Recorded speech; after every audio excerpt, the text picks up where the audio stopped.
Assalamualaikum warahmatullahi wabarakatuh. Selamat datang kembali adik-adik kelas 6, dimanapun kalian berada.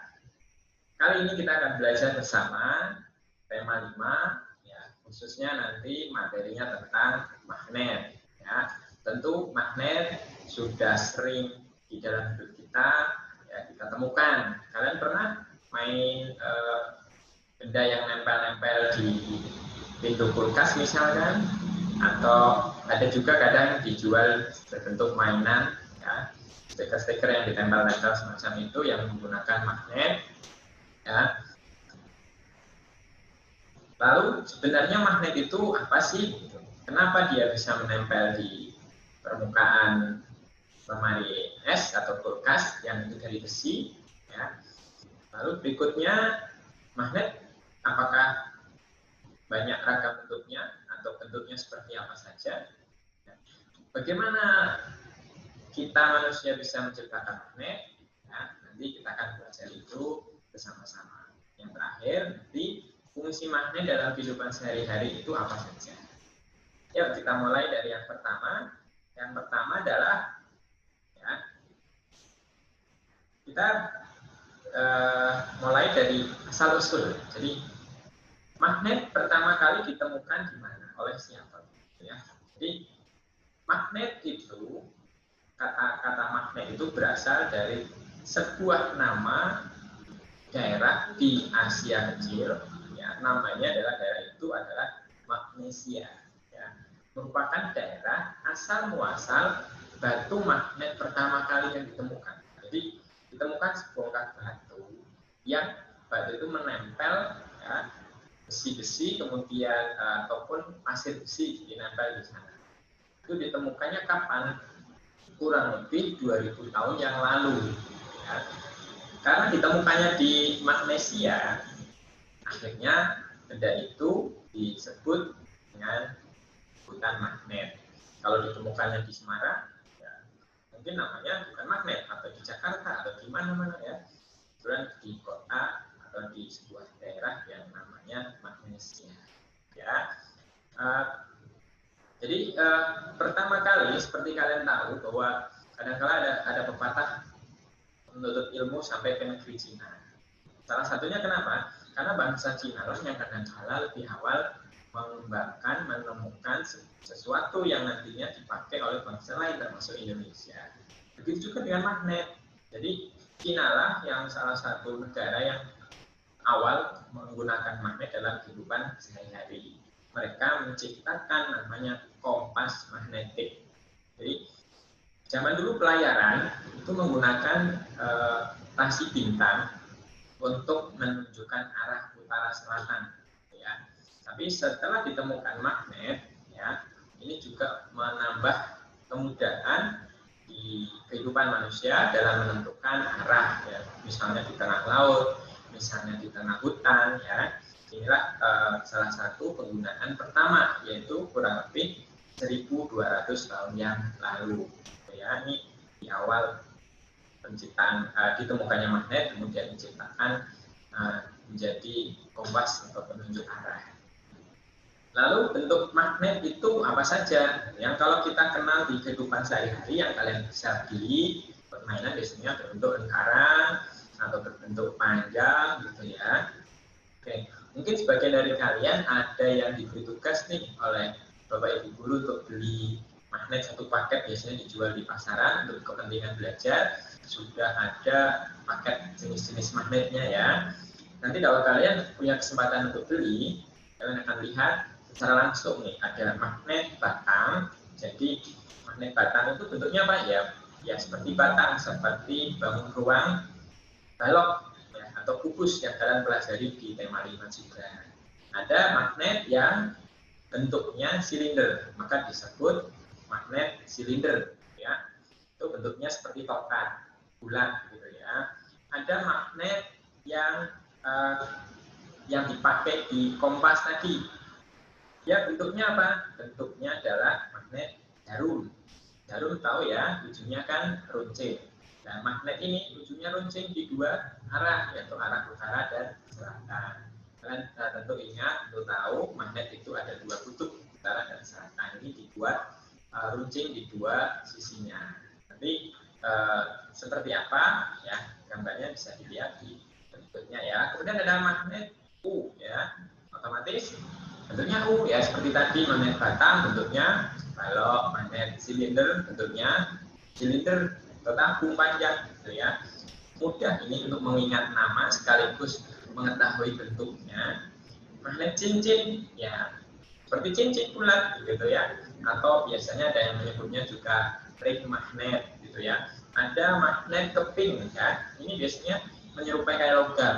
Ini yang biasanya dijual di mainan anak-anak ya, mungkin kalian pernah ada yang beli gitu ya.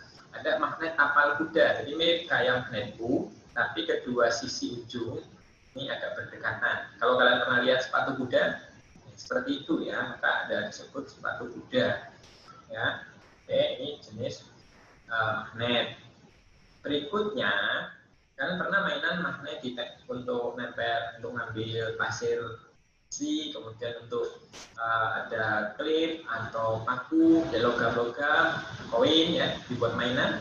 Apakah semua benda yang kalian dekatkan dan dengan magnet menempel? Ya, ternyata tidak, ya, karena kita kenal ada istilahnya bahan magnetik dan bahan non magnetik. Kalau bahan magnetik adalah bahan-bahan yang nanti kalau kalian dekatkan magnet, dia bisa ditarik oleh magnet ya. Contohnya apa ya, yang termasuk ini besi, baja, nikel, ada kobalt ya. Kemudian kalau yang non artinya sebaliknya, yang dekatkan magnet dia tidak akan merespon gitu ya. Ini disebut namanya adalah bahan paramagnetik. Jadi ada dua nanti yang tidak bisa nih.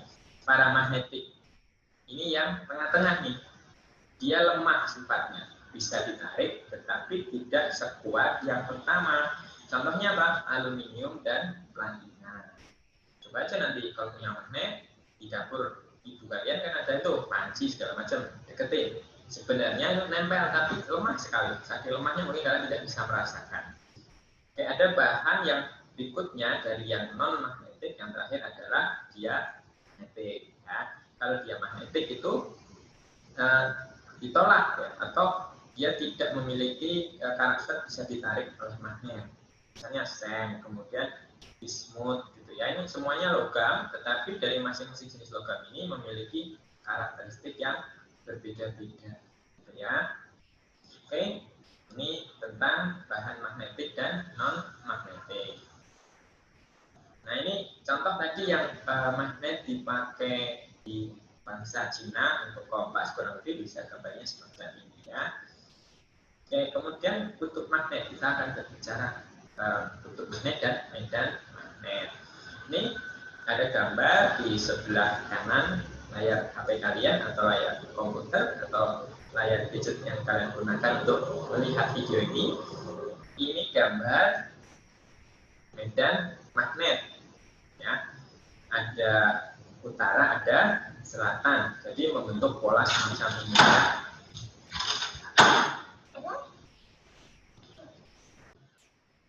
Nah, sifat dari kutub magnet sendiri ya, dua kutub magnet itu ya, utara dan selatan kan berbeda, mereka punya karakteristik saling tarik menarik ya. Setiap magnet itu punya dua kutub seperti tadi disampaikan, utara ya, atau kadang-kala ditulisnya N gitu ya, kemudian kutub selatan S gitu ya. Warnanya biasanya utara itu merah, selatan itu warna biru ya. Dia memiliki karakteristik tarik menarik dari semua yang berbeda. Jadi nanti ada gambar animasi untuk sifat-sifatnya.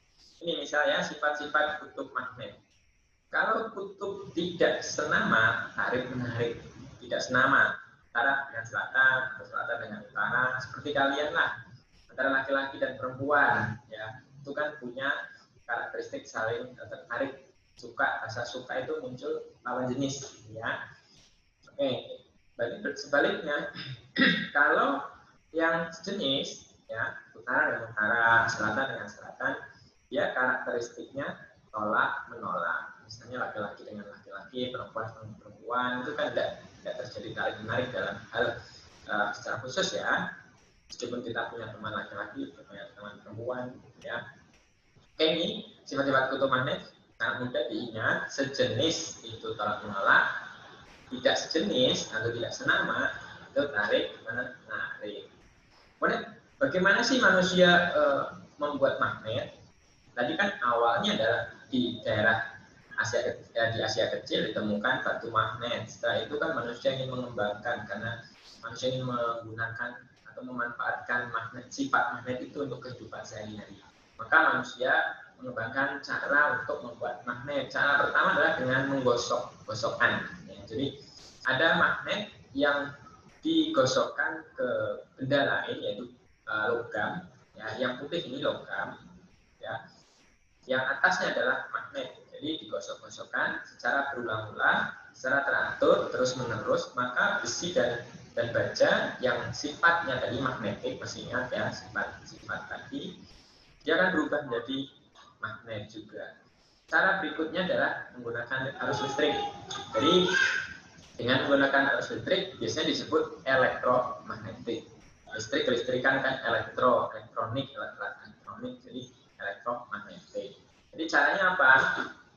Jadi ada besi atau logam yang dililiti dengan tembaga atau kabel, gitu ya. Nanti kedua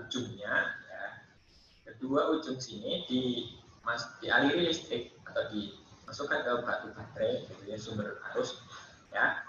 Nanti dia akan berubah jadi memiliki sifat kemagnetan. Perlu diingat, ya, ini untuk mengetahui mana yang jadi kutub utara, mana yang jadi kutub selatan, kita mengenal istilahnya kaidah tangan kanan, atau nanti akan belajar lebih itu pada hukum Kirchhoff. Ya, jadi tangan kanan diangkat ini, kemudian seperti ini. Jadi ini jempol ini menunjukkan ke kutub utara ya, kutub utara yang merah. Ini kan melengkung begini, melengkung. Ya, melengkung ini menunjukkan nanti kutub arah aliran arus listrik. Ya, arah aliran arus listrik. Kalian tentu masih ingat, arus listrik itu bergerak dari positif ke negatif. Jadi ini kan seakan-akan seperti ini muter.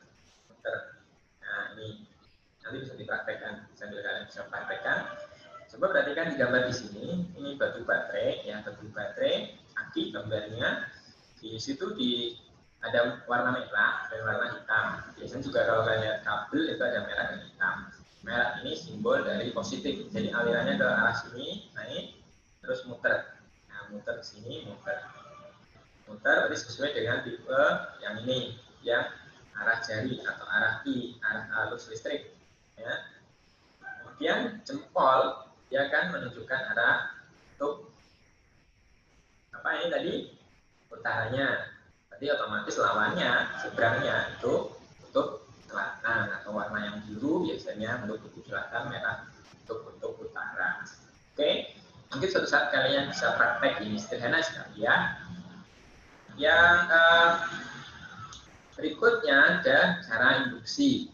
Jadi namanya induk, berarti ada magnet utama yang nantinya ditempelkan, ya, ditempeli dengan benda lain, misalnya besi, baja, gitu ya. Jadi nanti bila besi dan baja didekatkan tidak menyentuh pada magnet yang kuat, maka besi baja akan menjadi magnet.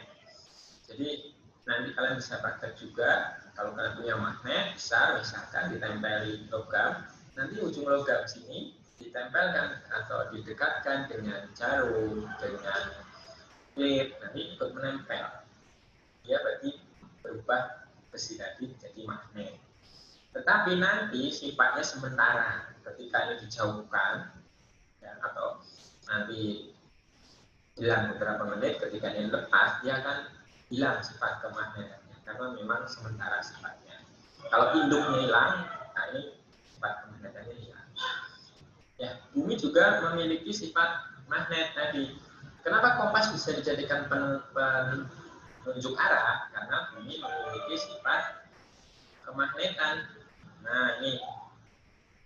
Jadi ada arah utara, ada arah selatan. Ini utara yang merah ini, terus ini selatan. Jadi utara selatan. Gaya atau medan magnet ini mengarah dari utara ke selatan. Gitu ya. Inilah yang menjadikan kompas ini bisa mengarah ke satu arah yang dimanapun kita berada itu selalu tepat, ya. Yang penting tidak ada gangguan elektromagnetik dari benda-benda lain di sekitarnya, maka dia akan mengarahkan pasti di arah utara dan selatan. Itu ya, kutub utara bumi, gitu ya, ini kutub selatan bumi. Ya. Jadi kutub utara dari magnet batang, jadi ini bisa dipakai untuk membantu kita menunjukkan arah. Selanjutnya adalah di dalam kehidupan sehari-hari magnet itu banyak sekali digunakan. Misal kalian pernah ada speaker, itu juga ada magnetnya. Mobil remote control, mesin untuk memutarnya itu juga ada magnetnya. Nah, dalam kehidupan skala besar ini bisa dipakai elektromagnetik ini untuk mengangkat benda-benda yang terbuat dari besi. Biasanya ini dipakai misalnya di konstruksi yang setelah selesai, konstruksi bangunan yang setelah selesai, untuk membersihkan sisa-sisa besi yang di sana, kemudian di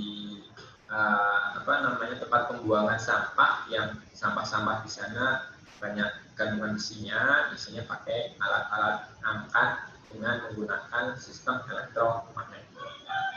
Ya, jadi ini misal ada, ya. Nah ini animasinya.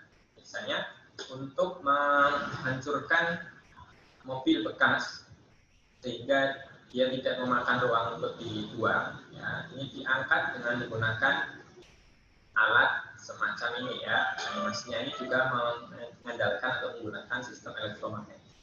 Ini mesin cetak, ini mesin press, ditekan dengan hidrolik jadi kecil, ya. Ketika saklarnya on, maka aliran listrik masuk, dia memiliki sifat kemagnetan. Nanti saklarnya di off kan atau terputus arusnya, maka sifat magnetnya hilang, dia akan jatuh. Oke. Kemudian ada bel listrik. Kalian pernah mungkin pakai bel listrik yang